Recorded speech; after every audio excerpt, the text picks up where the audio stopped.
আজকে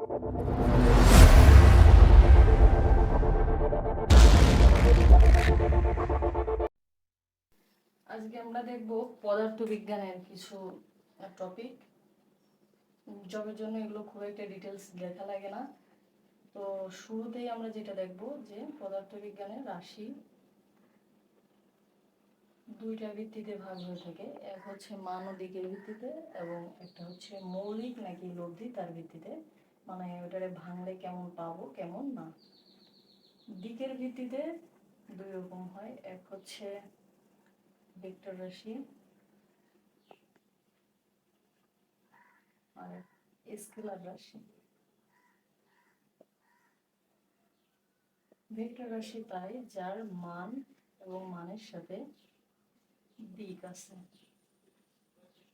এবং স্কেলার রাশির ক্ষেত্রে শুধুমাত্র মান আছে, এর দিকটা খুব একটা ম্যাটার করে না। খুব একটা বলতে এর দিক নিয়ে তেমন কোনো কাজ থাকে না।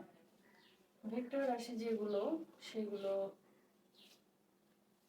সাধারণত বেগ, ত্বরণ, বল, এবং স্কেলার রাশি দৈর্ঘ্য,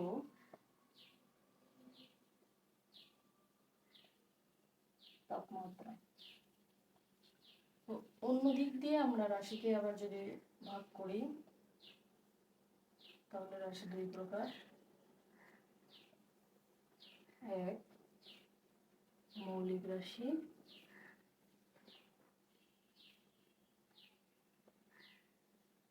এবং দুই, লব্ধি রাশি। মৌলিক রাশি হচ্ছে যে রাশিগুলো আর ভাঙা সম্ভব না, বা ভাঙলে ওই রাশির স্বতন্ত্রতা আর বজায় থাকে না, এমন রাশি 7টি। এবং লব্ধি রাশি অনেক হতে পারে, মানে এই লব্ধি রাশির ভেতর এটাকে ভাঙলে অবশ্যই 7টি মৌলিক রাশির কোনো না কোনোটি পাওয়া যাবে। তো এই ক্ষেত্রে লব্ধি রাশিগুলো আমরা এইগুলোকে উদাহরণ হিসেবে দিতে পারি: বেগ, ত্বরণ, বল, কাজ, ক্ষমতা। এর আসলে শেষ করা কঠিন। তো আমরা ফার্স্টে পদার্থবিজ্ঞানের যে কোনো কিছু দেখতে গেলে আমাদের যে রাশিগুলো সবার আগে জানা লাগবে। মৌলিক রাশি 7টি এবং এদের একক কি। তো মৌলিক রাশিগুলো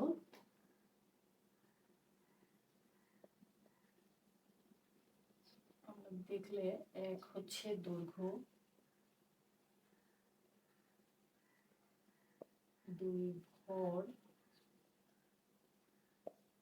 তিন সময়,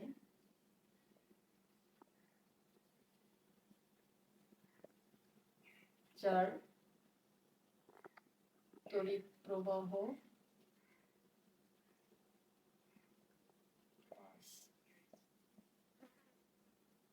তাপমাত্রা, দীপন তীব্রতা।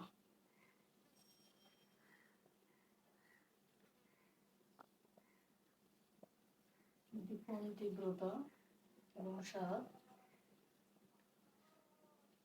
পদার্থের পরিমাণ। তো দৈর্ঘ্য এর একক মিটার, ভর কেজি, সময় সেকেন্ড, তড়িৎ প্রবাহকে অ্যাম্পিয়ার, তাপমাত্রাকে কেলভিন, দীপন তীব্রতাকে ক্যান্ডেলা, এবং একে মোল দ্বারা প্রকাশ করা হয়। আমরা সাইডে যদি বাংলায় লিখে দিই, এটা মিটার, এটা কেজি বা কিলোগ্রাম, এটা সেকেন্ড, এটা অ্যাম্পিয়ার,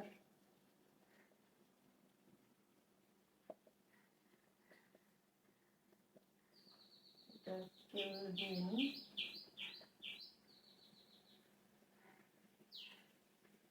ক্যান্ডেলা, এবং এটা মন। আমাদের এই রাশিগুলোর তিনটা মেইন, যে তিনটা দৈর্ঘ্য, ভর এবং হচ্ছে সময়, এই তিনটা মেইন মনে রাখার জন্য আমাদের এইখানে আর তিনটা উপাদান মনে রাখতে হবে। আমাদের ফিজিক্সের মাত্রা নির্ণয়ের ক্ষেত্রে, বিভিন্ন রাশির মাত্রা নির্ণয়ের ক্ষেত্রে কাজে লাগে। এক্ষেত্রে দৈর্ঘ্য ইংলিশ লেন্থ থেকে এল, ভর অর্থাৎ মাস এর থেকে এম, এবং সময়ের জন্য টি। এই তিনটা মনে রাখা দরকার খুব, মাত্রা নির্ণয়ের সময় আমাদের কাজে লাগবে। বাকিগুলো আমরা এখন দেখব। এইগুলো ব্যবহার করে, বিভিন্ন রাশিকে ব্যবহার করে কীভাবে আমাদের ফিজিক্সের টার্ম তৈরি হয়। ফিজিক্সের টার্মের ভেতর আমরা এখন যদি দেখি গতিবেগ,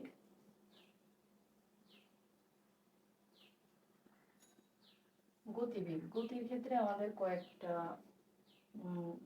শব্দ খুবই পরিচিত।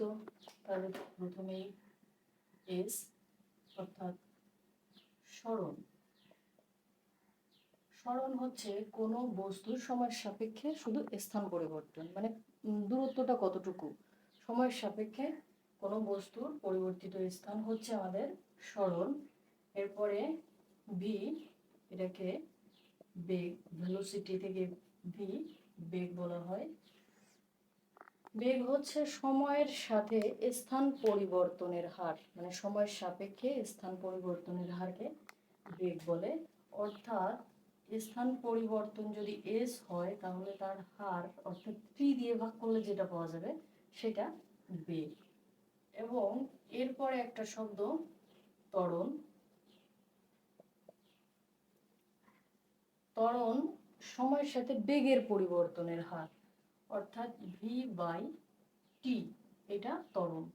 ভি যদি আমরা এস বাই টি পেয়ে থাকি, তাহলে এখানে যদি এটাকে রিপ্লেস করা হয় আমরা পাবো এরকম।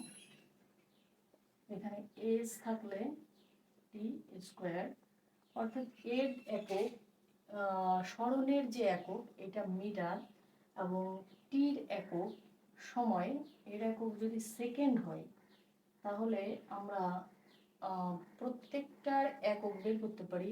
এখানে মিটার আর এখানে সরণ, এটাকে আমরা লিখলে মিটার পার সেকেন্ড অথবা মিটার পার সেকেন্ড, এভাবে লিখতে পারি। একইভাবে এইখানে আমরা যদি ত্বরণের একক বের করতে চাই, তাহলে এটা মিটার, এটা সেকেন্ড স্কোয়ার। তো এইখানে আমরা লিখতে পারি metre per second square.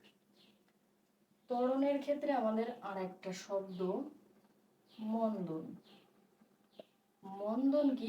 Negative ত্বরণকে, অর্থাৎ ঋণাত্মক ত্বরণকে মন্দন বলে। তো এই ক্ষেত্রে আমরা একটা অঙ্কের সাহায্যে দেখব। তার আগে আমাদের দেখা লাগবে আমাদের সিম্পলি যে ত্বরণ নির্ণয়ের ক্ষেত্রে ভি দেওয়া থাকবে, টি দেওয়া থাকবে, আর আমরা ত্বরণটা বের করতে পারবো, ফিজিক্সে এরকম নাও হতে পারে। এর জন্য আমাকে দেখতে হবে এটা শুরুতেই যেটা আছে ইউ ধরা হয় আদিবেগ, এবং শেষ ভি হচ্ছে শেষ বেগ।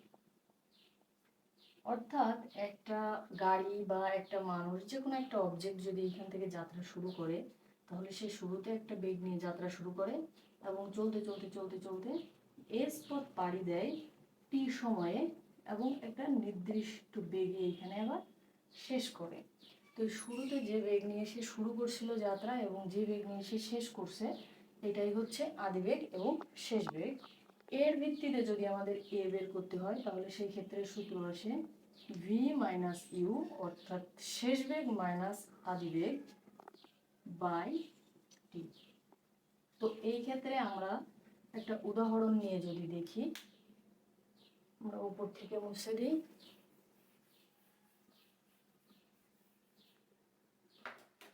আমরা যদি একটা উদাহরণ নিয়ে দেখি যে একটা গাড়ি বা একটা মানুষ এইখান থেকে যদি যাত্রা শুরু করে, সেক্ষেত্রে আর একটা বিষয় হচ্ছে আদি বেগ কখন জিরো হয়, যদি বস্তু বা অবজেক্টটি শুরুতে স্থির থাকলে সেক্ষেত্রে আদিবেগ ইউ 0। শুরু যদি স্থির থাকে তাহলে আদিবেগ ইউ 0, এবং শেষে যদি বলে যে থেমে গেছে তখন ভি 0। এখন একটা উদাহরণ নিয়ে আমরা যদি দেখি যে একটা স্থির বস্তু, যদি প্রসঙ্গটা এরকম হয় যে একটা স্থির বস্তু যাত্রা শুরু করে, একটা স্থির বস্তু, তাহলে ইউ আমার 0 চলে যাবে। 2 সেকেন্ডে আমার এস দূরত্ব অতিক্রম করে 10 বেগপ্রাপ্ত যদি হয়, 10 মিটার পার সেকেন্ড বেগপ্রাপ্ত হয়, তাহলে এই ক্ষেত্রে আমি ত্বরণের মানটা কি পাবো? ভি মাইনাস ইউ বাই টি। তো এই ক্ষেত্রে আমার কি হবে? 10 মাইনাস 0 বাই 2 অর্থাৎ 5 মিটার পার সেকেন্ড স্কোয়ার। এই ক্ষেত্রে আমি ত্বরণ পাবো 5 মিটার পার সেকেন্ড স্কোয়ার। যদি এর উল্টাটা হয়, অর্থাৎ একটা বস্তু আমার, আমি এখানে আরেকবার লিখি, একটা বস্তু স্থির ছিল না, তার মানে 10 মিটার সেকেন্ড, অর্থাৎ একটা বস্তু বা একজন ব্যক্তি যদি 10 মিটার পার সেকেন্ড বেগ নিয়ে যাত্রা শুরু করে, টি সময় অর্থাৎ 2 সেকেন্ডে আমার ভি 0 বেগপ্রাপ্ত হয়, অর্থাৎ কোথাও যে থেমে যায়, সেই ক্ষেত্রে আমি ত্বরণটা কি পাবো? আমার v minus u by t is equal to 0 minus 10 by 2, অর্থাৎ আমি এই ক্ষেত্রে পাবো 5 মিটার পার সেকেন্ড স্কোয়ার। তবে এটা 2 সেকেন্ড স্কোয়ারটা ক্লিয়ার করে দেওয়া যাক, 2, এবং এইটা হবে ঋণাত্মক। যখন আমরা বলছিলাম যে যখন ত্বরণ ঋণাত্মক হবে তখন সেটাকে আমরা কি বলবো? মন্দন। তাহলে এই ক্ষেত্রে মন্দন কি লিখতে পারি আমরা? মন্দন যদি কেউ এখানে -5 মিটার পার সেকেন্ড স্কোয়ার লেখে তাহলে অবশ্যই এটা ভুল, কারণ মন্দন শব্দটা যখন দেব তখন আমার মাইনাস দেওয়া যাবে না। মন্দন মানেই নেগেটিভ বোঝাবে, এর সাথে আর মাইনাস দেওয়ার দরকার হবে না।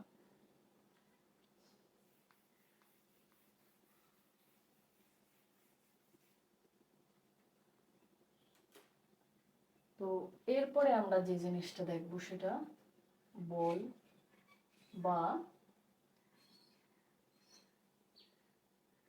নিউটনীয় সূত্র রিলেটেড। তো বল কি? যখন কোনো বস্তুর উপর বাইরে থেকে শক্তি প্রয়োগ করা হয়, বা কোনো বস্তুকে যদি বাইরে থেকে কোনো শক্তি প্রয়োগের ফলে তার স্থানের পরিবর্তন বা গতির পরিবর্তন হয়, তখন এই গতি পরিবর্তনের হওয়ার জন্য যে শক্তিটা আমরা বাইরে থেকে দিচ্ছি এটাকে আমরা বল বলে থাকি। আর সিম্পল ভাবে বলতে গেলে ওইটাই। আর বলের উপর ভিত্তি করে, মানে বল is equal to F is equal to M A, এখানে তার মানে কোনো বস্তু একক ভরের, মানে যে কোনো ভরের একটা বস্তুর যে পরিমাণ ত্বরণ আমরা সৃষ্টি করতে পারি সেটা দুইটার গুণফল হচ্ছে আমাদের বল। এবার বলের ক্ষেত্রে আমাদের এটা আমরা এই যে সূত্রটা পাই এটা নিউটনের 2 নম্বর সূত্র থেকে পাই। তো নিউটনের 2 নম্বর সূত্র আগে আমাদের প্রথম সূত্রটা জাস্ট সিম্পলি আমরা একটু জেনে নেব যে প্রথম সূত্রটা কি। সূত্রতে বলা হয়েছে যে কোনো বস্তুর উপর যদি বল প্রয়োগ করা হয়, তাহলে তো তার পরিবর্তন হবে, কিন্তু যদি বাইরে থেকে কোনো প্রকার বল প্রয়োগ না করা হয় তাহলে স্থির বস্তু চিরকাল স্থির এবং গতিশীল বস্তু চিরকাল সমগতিতে চলতে থাকবে। অর্থাৎ এইটাকে বলা হয়েছে জড়তা। জড়তা মানে কোনো বস্তু যেমন অবস্থাতে আছে তার সেরকম অবস্থাতে থাকতে চাওয়ার যে প্রবণতা, তাই জড়তা।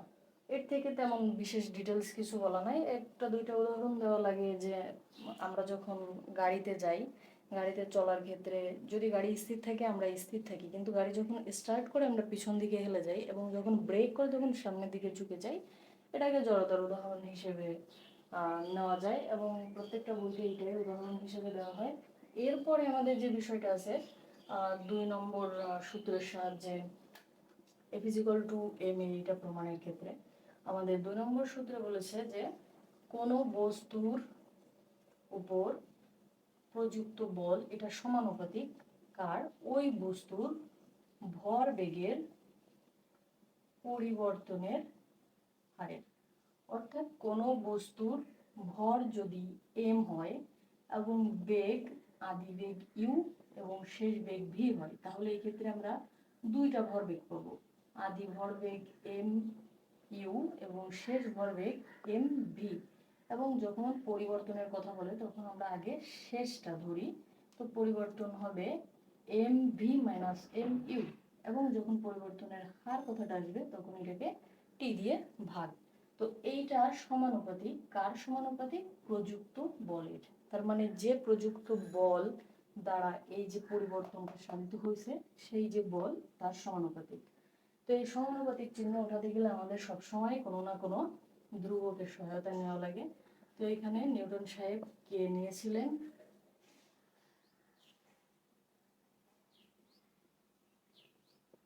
কে এর মান ধরা হয়েছে 1, অর্থাৎ এখানে যদি 1 দিই তাহলে এটা নেই হয়ে যাবে, মানে ওর আর কোনো ভ্যালু থাকছে না টি। এখান থেকে আমি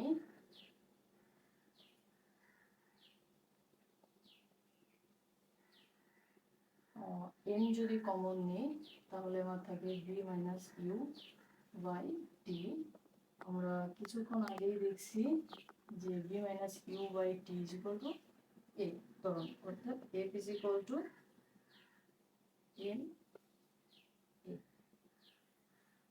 বল সমান ভর গুণ ত্বরণ, এই সূত্রটা আমরা পাই। আমরা এই ক্ষেত্রে যদি মাত্রা নির্ণয়টা দেখতে চাই তো আমরা মাত্রা নির্ণয়টা দেখব কিভাবে। আমরা বল সমান পাচ্ছি কি F is equal to m a। এক্ষেত্রে আমরা এর ভাঙলে আরো কি পাই, এটা নর্মালি a হচ্ছে v বাই t। এবার v কে যদি ভাঙি তাহলে পাবো s বাই t, আর আমার এখানে on বাই t সাইড থাকবে, তাহলে এখানে পাচ্ছি m s by t square. আমরা এই পর্যন্তই ভাঙার কথা বলছিলাম, এবং এমটা হচ্ছে এখানে মাস m, এর জন্য লেন্থ এবং এর জন্য টি স্কোয়ার, এম এল পার টি স্কোয়ার, এটা হচ্ছে আমার বলের মাত্রা। এবং এরপরে নিউটনের তৃতীয় সূত্র যেটা, প্রত্যেক ক্রিয়ারই সমান ও বিপরীত প্রতিক্রিয়া আছে। তো যদি ক্রিয়াটা আমার এফ হয় তাহলে তার সমান ক্রিয়াও এফ, বিপরীত হওয়ার জন্য মাইনাস। এক্ষেত্রে একটা বস্তু বা দুইটা ক্ষেত্রে যদি বলি, এক হচ্ছে এম অন একটা বস্তু, m2 একটা বস্তু, এদের ক্ষেত্রে এর আদিবেগ u1, এক্ষেত্রে সরি এটা u এর আদিবেগ u2, এর শেষ বেগ v1 এবং এর শেষ বেগ v2। এরকম একটা সূত্র অ্যানালাইসিস করলে আমরা এট লাস্টে পাবো m1 u1 plus m2 u2 সমান m1 v1 plus m2 v2। তো এই সূত্র দিয়ে অঙ্ক করার মতো তেমন ডেপথ কিছু এখানে দেওয়া নাই, অর্থাৎ জবের পরীক্ষার জন্য এই ধরনের সূত্র লাগে না। এটা সাধারণত 9-10 লেভেলের পদার্থবিজ্ঞান থেকে শুরু করে ইন্টারমিডিয়েটে বা পরে যে পদার্থবিজ্ঞানের বিষয় যে এটা অবশ্যই কাজে লাগে, কিন্তু জবের ক্ষেত্রে এত ডিটেইলস সূত্র দিয়ে তেমন কিছু বলা নাই, তো আমরা এটাকে স্কিপ করে যাচ্ছি। তবে হ্যাঁ, বন্দুকের গুলি ছোড়া হলে তার পশ্চাৎ বেগের ক্ষেত্রে এই সূত্রটা ব্যবহার করা হয়। এরপরে আমরা যেটা দেখবো সেটা হচ্ছে আমাদের পরবর্তী টপিকটা হচ্ছে কাজ। তো আমরা এরপরে যে টপিকটা দেখবো কাজ। কাজ কি, যখন কোনো বস্তুকে আমরা বল প্রয়োগ করব, বল প্রয়োগের ফলে একটা বস্তুকে আমরা যদি বল প্রয়োগ করি, এফ নিউটন বা সামথিং বল প্রয়োগ করি, তখন এই বলের যে পরিবর্তন, মানে এর যে একটা এস পরিবর্তন হবে, জায়গার পরিবর্তন হলো বা অবস্থার পরিবর্তন হলো, তখন এই অবস্থার যে পরিবর্তন হবে কার দিকে, বলের দিকে, মানে যেদিকে বল প্রয়োগ করা হচ্ছে, তাহলে এই যে বল এবং বলের দিকে যে পরিবর্তন, এই যে দুইটার উপাংশের গুণফল, এটাই হচ্ছে আমাদের কাজ।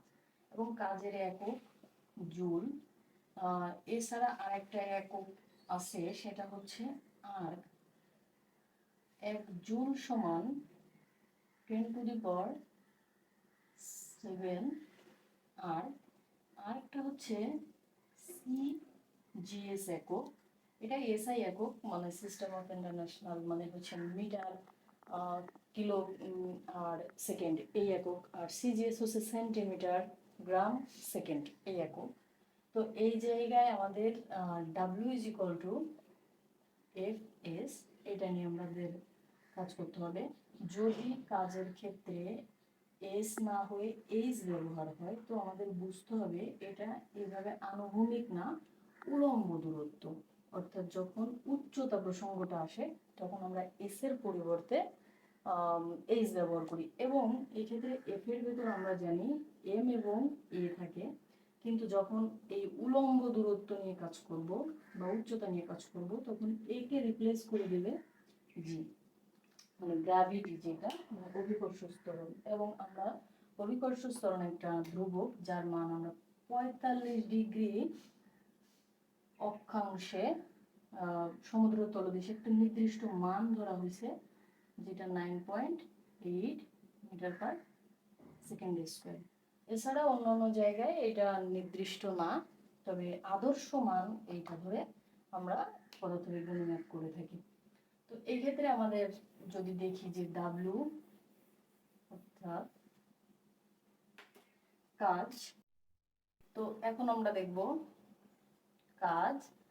কাজ কি, কোনো বস্তুর উপর যদি আমরা বল প্রয়োগ করি, তাহলে বলের দিকে এর যে পরিবর্তন, বলের দিকে যে পরিবর্তন, সেটা যদি আমরা সরণ ধরি, তাহলে কাজ পাবো এর এস।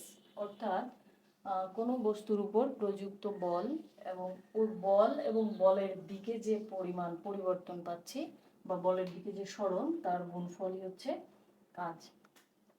কাজের একক জুল, এবং এটা এর এসআই একক। এসআই একক বলতে বোঝায় মিটার, এবং সাথে মিটার, যদি ওটা মিটারে থাকে, কেজিতে থাকে এবং সেকেন্ডে থাকে, এমকেএস যেটা। এবং এর অন্য একটা একক হচ্ছে আর্ক, এটা সিজিএস, সিজিএস একক। তো এটা হচ্ছে সেন্টিমিটার, গ্রাম এবং সেকেন্ড এককে। তো জুল হিসাবে 1 জুল সমান 10⁻⁷ আর্ক পাই। এখন কাজের এককের ক্ষেত্রে আমরা যে জুল পাবো কিভাবে, এইখানে এফ, আমি যদি এই বস্তুটাকে বল প্রয়োগ করি এবং সে বলের পরিমাণটা হয় 6 নিউটন, 6 নিউটন বল প্রয়োগের ক্ষেত্রে এর 10 মিটার স্থান পরিবর্তন হয়, তাহলে সেক্ষেত্রে আমি কাজ পাবো 6 × 10 এত জুল, অর্থাৎ 60 জুল। এবং কাজের সাথে আর একটা টার্মের খুব সম্পর্ক, সেটা হচ্ছে ক্ষমতা। অর্থাৎ ক্ষমতা কি, কাজ করার হার। যে কাজটা এখানে আমরা করছি 6 নিউটন বল প্রয়োগ করে 10 মিটার স্থান পরিবর্তন বা সরণ, এইখানে যদি আমি বলি যে এই কাজটা আমি 12 সেকেন্ডে, সময় হচ্ছে 12 সেকেন্ডে আমি এই কাজটা সম্পন্ন করছি, তাহলে সেই ক্ষেত্রে আমি পাবো 60/12 সমান 5 ওয়াট।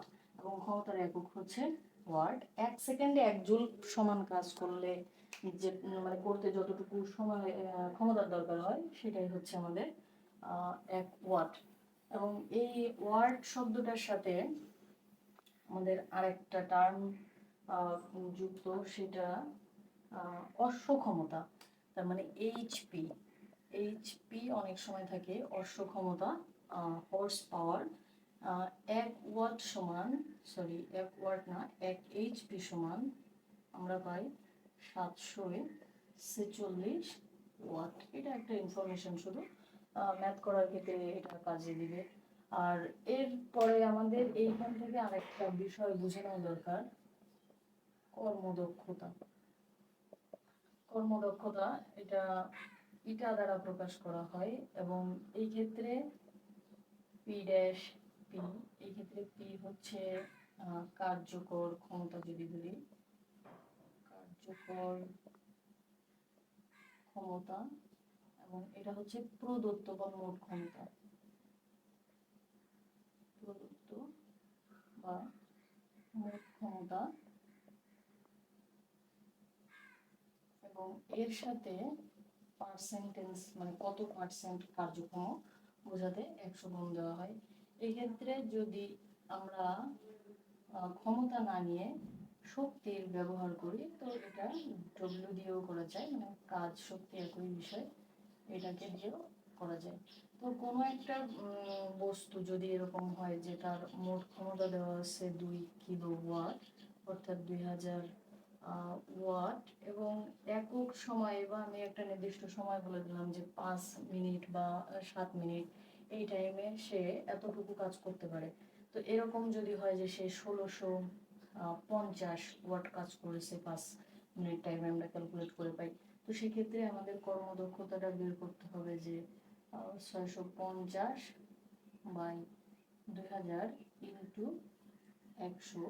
এখানে আমরা ক্যালকুলেট করে 82.5 এরকম মান পাবো। তাহলে বুঝতে হবে যে 100% মানে 100-র ভেতর 82.5% সে কাজ করেছে, এরকম। তো এইখানে কর্মদক্ষতার টপিক শেষ করা যায়, মোটামুটি এর ডিটেলসের দরকার পড়ে না। আজকে এই পর্যন্ত, আমরা পরবর্তীতে ফিজিক্সের অন্য কোনো কিছুই দেখব।